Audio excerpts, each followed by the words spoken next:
இறங்கல. இவ யாரு? என் பொண்டாட்டி சார். மயில, அந்த பேக்ல என்ன இருக்குன்னு செக் பண்ணு.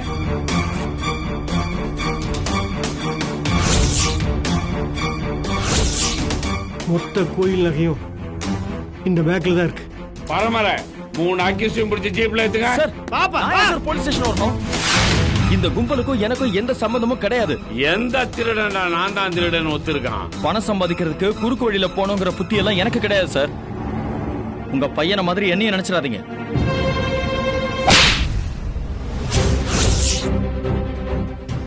இவனை உள்ள கூட்டு போய் உரி உரி உரிங்கடா.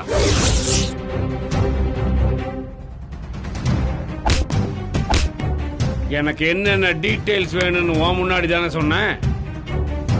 அதையெல்லாம் அவனை சொல்ல சொல்லு, அடிக்கிறத நிறுத்த சொல்றேன்.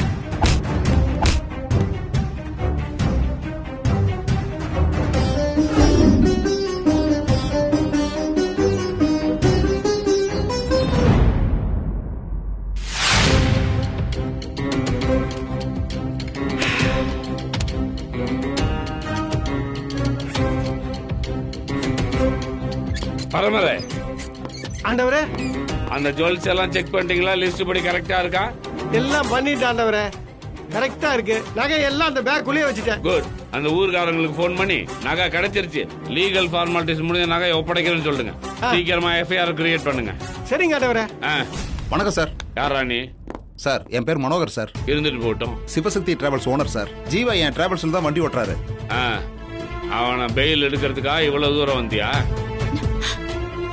கோயில் நகையை திருடினதுக்கு உடந்தையா இருந்திருக்கான். ரொம்ப சென்சிட்டிவான கேசியா, அவ்வளவு சீக்கிரம் பெயில் எல்லாம் கிடைக்காது. ஜீவாவை நீங்க தப்பா புரிஞ்சு அரெஸ்ட் பண்ணிருக்கீங்க சார். என்ன நடந்துச்சுன்னு விளக்கமா சொல்லதான் இங்க வந்திருக்கோம். டேய், உன் எந்த விளக்கத்தையும் கேட்கறதுக்கு நான் தயாரா இல்ல. கோயில் நகையை திருடினவங்க உன் டிரைவர் ஓட்டிட்டு வந்த வண்டியில தான் இருந்தாங்க. நகைகளோட சேர்த்து அவங்களையும் நாங்க அரெஸ்ட் பண்ணிருக்கோம். அவங்க தப்பிச்சு போறதுக்கு ஜீவா உடந்தையா இருந்திருக்கான். அதனாலதான் அவனையும் புடிச்சிட்டு வந்திருக்கோம். நீங்க என்ன காரணம் சொன்னாலும் அவனை காப்பாற்ற முடியாது சார். முதல்ல எங்க தரப்பு நியாயத்தை கேளுங்க சார், அதுக்கப்புறம் நீங்க ஒரு முடிவுக்கு வாங்க சார். நீ யாரா? சார், என் பேர் ஏழுமலை சார். சேலம் டவுன்ல ஒரு பிரைவேட் கம்பெனில லீகல் அட்வைசரா ஒர்க் பண்றேன் சார். சார், 2 மணிக்கு ஏழுமலை சார் தான் ஜீவா காரை புக் பண்ணியிருந்தாரு. இவரை பிக்கப் பண்ண வர்ற வழியில தான் ஜீவா அவங்க 2 பேரையும் பார்த்திருக்காரு. அவங்க போட்ட டிராமாவை உண்மை நம்பியிருக்காரு.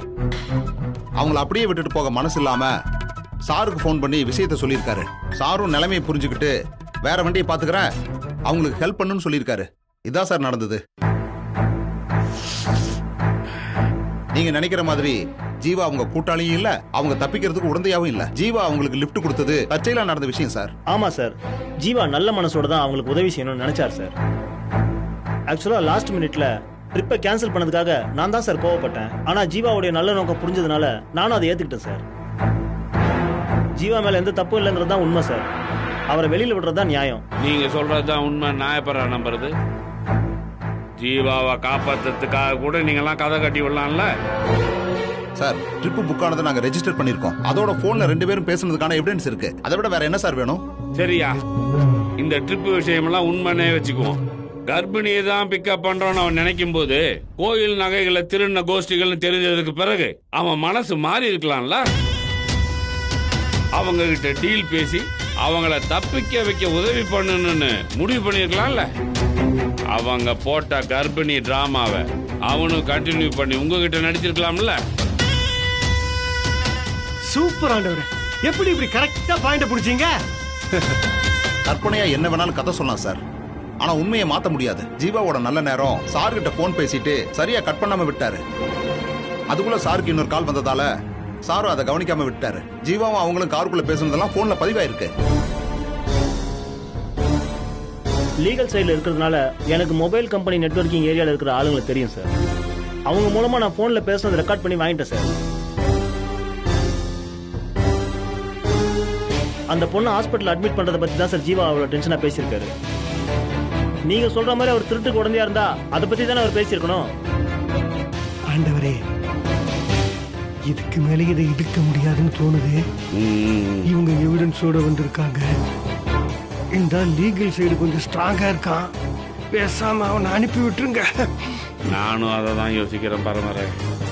அவனை உள்ள வச்சு லாடம் கட்டணும்னு ஆசைப்பட்டேன். அது நடந்துருச்சு. இதுக்கு மேல அவனை வச்சுக்கிட்டு என்ன பண்றான்? அனுப்பிச்சு விட்டுறலாமே. சார் என்ன சார் முடிவு செஞ்சிருக்கீங்க? அதே சந்தர்ப்பமும் சூழ்நிலையும் தான் அவனை சந்தேகப்பட்டு கூட்டு வர மாதிரி ஆயிடுச்சு. ஏன் பாருங்க, இதுக்கு தான் அவனை ஒழுங்கா விசாரிச்சு கூட்டு வாங்கன்னு சொன்னேன். நானுங்களா? என்ன வேற யாரு?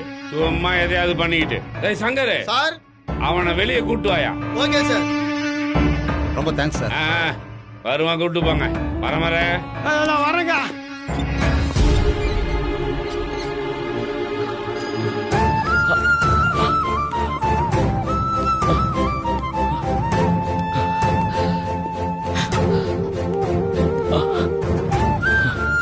Sorry sir.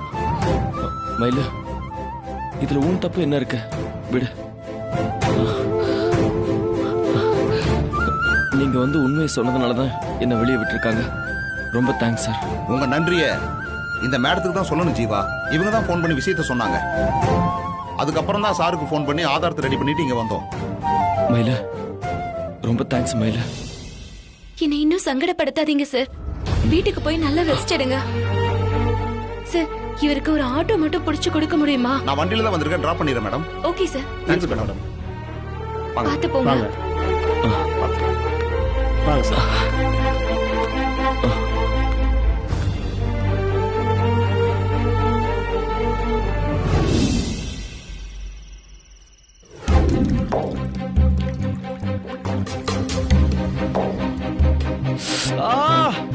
அம்மா,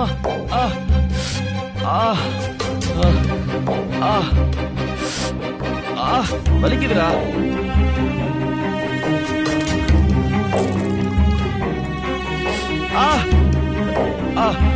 என்னமாமா எங்க தொட்டாலும் ஷாக் அடிச்ச மாதிரி இப்படி அலறீங்க? உடம்புல ஒரு இன்ச்சு கூட விடாம பிரிச்சு மேஞ்சிட்டாங்களோ? ஆமாண்டா. அப்பா, இந்த சல்லி சல்லியா நொறுக்கிட்டாங்கன்னு சொல்லி வடிவேல் ஒரு படத்துல சொல்லுவார்ல, அந்த மாதிரி தான்டா என்னையும் போட்டு நொறுக்கிட்டானுங்க. கஷ்டப்படுற நேரத்துல கூட எவ்வளவு காமெடியா பேசுறீங்க பாத்தீங்களா மாமா? இதான் மாமா உங்ககிட்ட எனக்கு ரொம்ப பிடிச்சது. டேய், ஐயோ ஏன்டா? சாரி மாமா, தெரியாம அழுத்திட்டேன். என்னடா? ஒண்ணும் இல்ல மாமா, இல்லையா? சூடு சரியா இருக்கான்னு பார்த்தேன். நீங்க படுங்க. அம்மா, பொதுவா போலீஸ் அடிச்சா வெளிக்காயம் அதிகமா தெரியாது, ஆனா உள்ள டோட்டல் சிஸ்டமும் டேமேஜ் ஆயிடும்னு சொல்லுவாங்க. எதுக்கும் நம்ம ஒரு டாக்டரை பார்த்து எக்ஸ்ரே ஸ்கேன் எல்லாம் எடுத்து பாத்துடலாமா மாமா? அம்மா, இல்ல எல்லாம் சரியா இருக்கான்னு பாக்குறது கொஞ்சம் நல்லதுதானே மாமா நமக்கு? நீ அக்கறையில பேசுறியா இல்ல இதெல்லாம் நடக்கணும்னு சொல்லிட்டு ஆசையில பேசுறியா? எனக்கு ஒன்னும் தெரியலையே. என்ன மாமா, என்ன போய் இப்படி நினைச்சிட்டீங்க? முதுகு முழுக்க அப்படியே கண்ணி போயிருக்கு மாமா.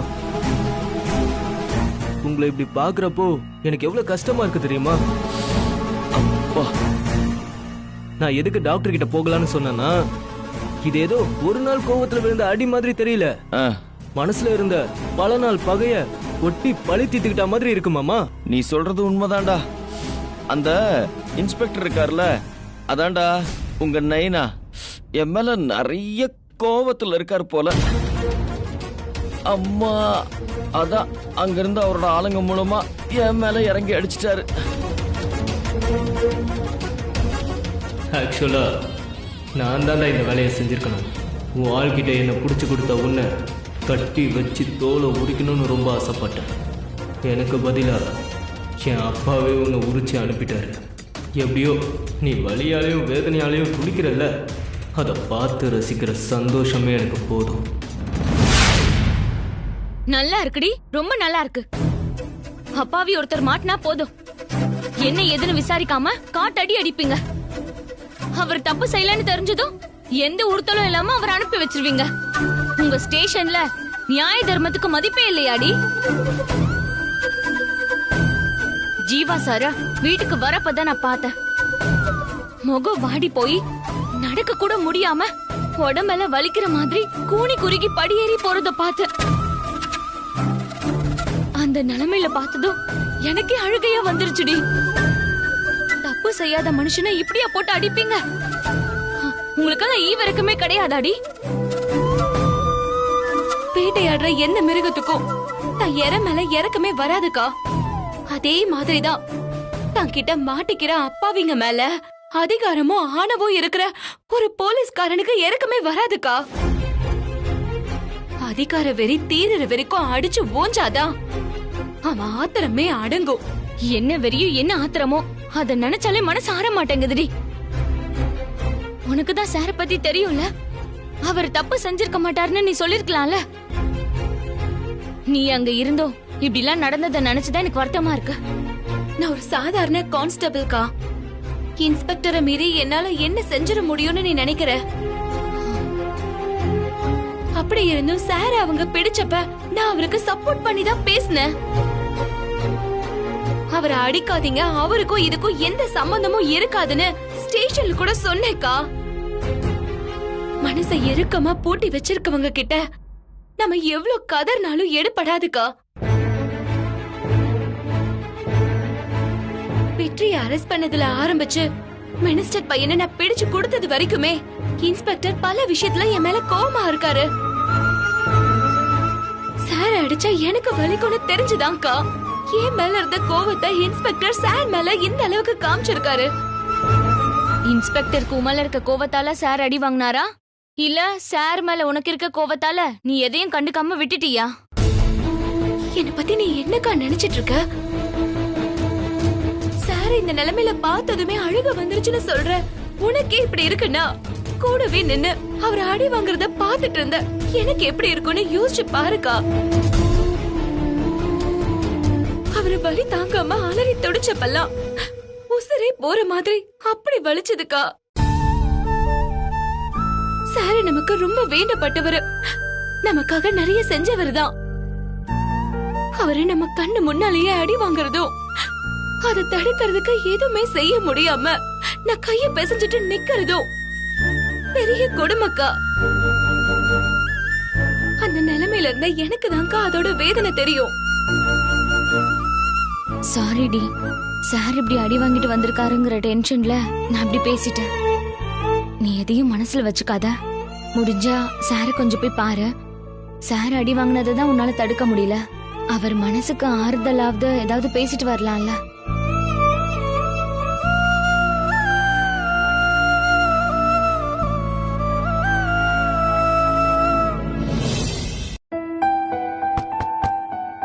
அம்மா.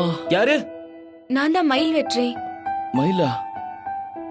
டிஃபன் எடுத்துட்டு வந்திருக்கேன். உள்ள வாங்கக்கா. ஏய் வெற்றி, என் மேல அந்த துண்டு எடுத்து போடுறா. டேய் முதுகு மேல போடுறா. உங்களுக்கான மெடிசன் வந்தாச்சு மாமா. இனிமே எனக்கு இங்க வேலை இல்ல, நான் கிளம்புறேன். டேய் வெற்றி, எங்கடா போற? ஒத்தடம் கொடுக்கறத பாதியிலே நிப்பாட்டிட்டு போற. அக்காவோட அந்த பார்வை, அக்கா அன்பா பேசுற 4 வார்த்தை, அதை விட சூப்பரான ஒத்தடம் வேற என்ன இருக்கு மாமா? அதெல்லாம் கூட வேணாம். அக்கா வந்து கூட இருந்தாலே போதும், உங்க வலி தானாவே போயிடும். உங்களோட பெயின் கில்லரே அக்கா தான். நீங்க பேசிட்டு இருங்க, எனக்கு ஒரு போன் வந்திருக்கு, நான் போய் பேசிட்டு வந்துடுறேன். அக்கா பாய். டேய் டேய் வெற்றி. அம்மா. அம்மா. சார் ஏன் எழுந்திருக்கிறீங்க? முடியலன்னா படுத்துக்கோங்க. பரவாயில்ல, நீ உட்கார் மயிலு.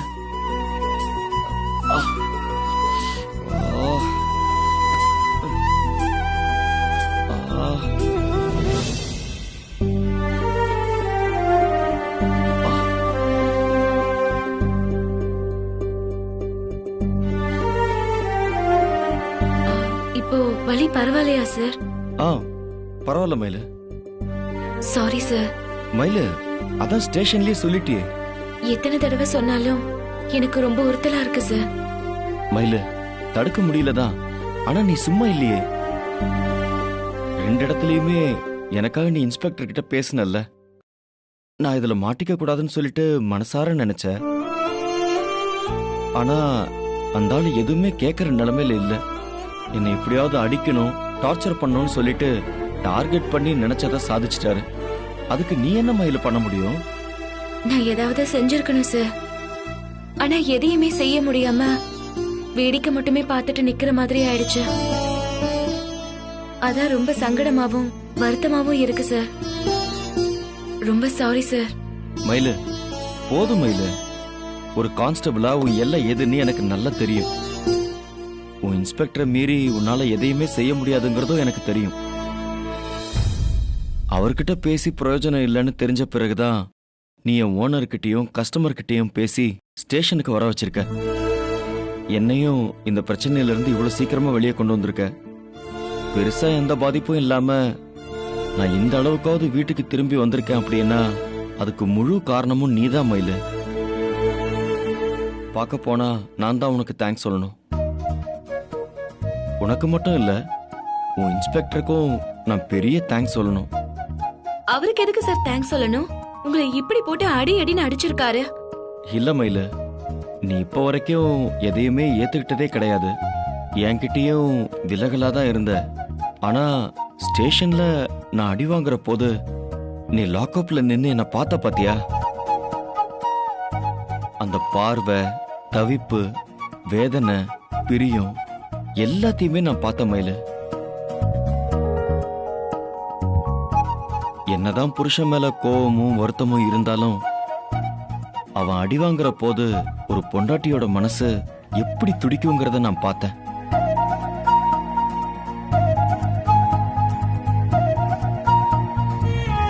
அடி வாங்குற வலி, வேதனை, அது எல்லாத்தையும் மீறி அப்போ அந்த நிமிஷம் நான் எவ்வளவு சந்தோஷமா இருந்தேன் தெரியுமா? இன்ஸ்பெக்டர் கிட்ட நீ ஒரு கான்ஸ்டபிளா தான் பேசின, நியாயத்தை காப்பாத்தணும் தான் போராடின. ஆனா நீ என் முன்னாடி வந்து நின்ன பாத்தியா? அப்போ நீ கான்ஸ்டபிள் மயிலா இல்ல,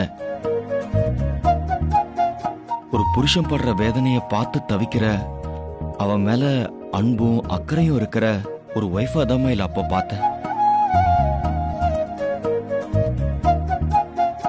மயில, எனக்கு இது போதும் மயில, இது போதும். இவ்ளோ நாளா எனக்கு ஒரு பிடிப்பு கிடைக்காம தான் மயில நான் இவ்ளோ போராடிட்டு இருந்தேன். ஆனா இன்னைக்கு எல்லாமே மாறிடுங்கிற நம்பிக்கை எனக்கு முழுசா வந்துருச்சு. அந்த நம்பிக்கையை கொடுக்கறதுக்காக தான் இதெல்லாம் நடந்திருக்குமோன்னு கூட எனக்கு தோணுது. அதனாலதான் அந்த குருமூர்த்திக்கு நன்றி சொல்லணும்னு நான் சொன்னேன். என்னால இந்த நாளை மறக்கவே முடியாது மயில. இந்த நாள் அவமானப்பட்ட நாளா என் மனசுல பதியல. எனக்கும் வாழ்க்கை இன்னும் மிச்சம் இருக்குங்கிற சந்தோஷத்தை இந்த நாள் கொடுத்திருக்கு.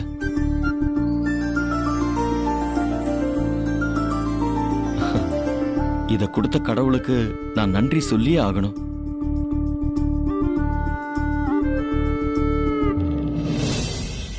என்ன மயில, என்னாச்சு? நான் இவ்வளவு தூரம் பேசுறேன், நீ எதுவுமே சொல்லாம அமைதியா பாக்குற? டிஃபன் ஆறிட போகுது, சீக்கிரம் சாப்பிட்டுட்டு மாத்திரை போட்டுட்டு படுங்க. ஏய் மயிலு, இனிமே எதுக்கு மயிலு எனக்கு மாத்திரை? அதான் நீ என்ன வந்து பாத்துட்டல்ல, மாத்திரை போட்ட மாதிரி என் வலி எல்லாம் பறந்து போயிடுச்சு. அடிப்பட்ட வடு மட்டும்தான் இருக்கே தவிர்த்து வலி சுத்தமா கிடையாது. இட்ஸ் கான் மயிலு, வலி போய போச்சு, போயிந்தி அந்தே.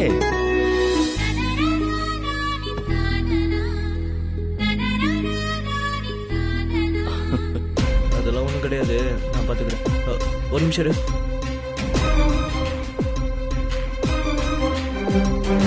ரொமான்ஸ் சீன் அதுக்குள்ள முடிஞ்சிருச்சா?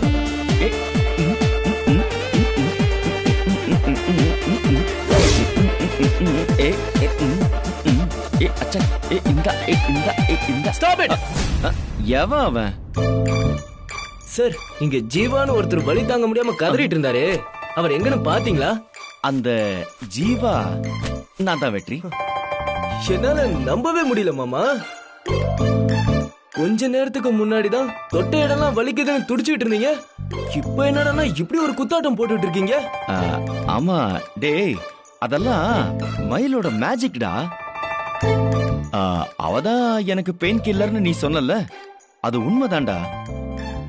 அவ என்ன வந்து பார்த்து பேசின உடனே ஒரு செகண்ட்ல எல்லாமே மாறி போச்சுடா.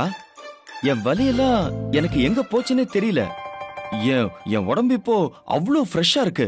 என் மனசுல அப்படியே சந்தோஷம் பொங்குது. வெற்றி, உனக்கு இன்னொரு விஷயம் தெரியுமா? ஆ வழக்கமா நான் ரொமான்டிக்கா ஒரே ஒரு பார்வை பார்த்தாலே அவ அப்படியே என்ன பார்வையாலே எரிச்சிருவா. ஆனா இப்போ என் அன்பை சொல்ற மாதிரி அவளோட பிரியத்தை நான் புரிஞ்சுக்கிட்ட மாதிரி நான் நிறைய பேசினேன்டா. நியாயமா பார்த்தா அவ என் மேல சாமி ஆடி இருக்கணும். ஆனா அவ பெருசா ரியாக்ட் பண்ணாம அப்படியே சைலண்டா போயிட்டா.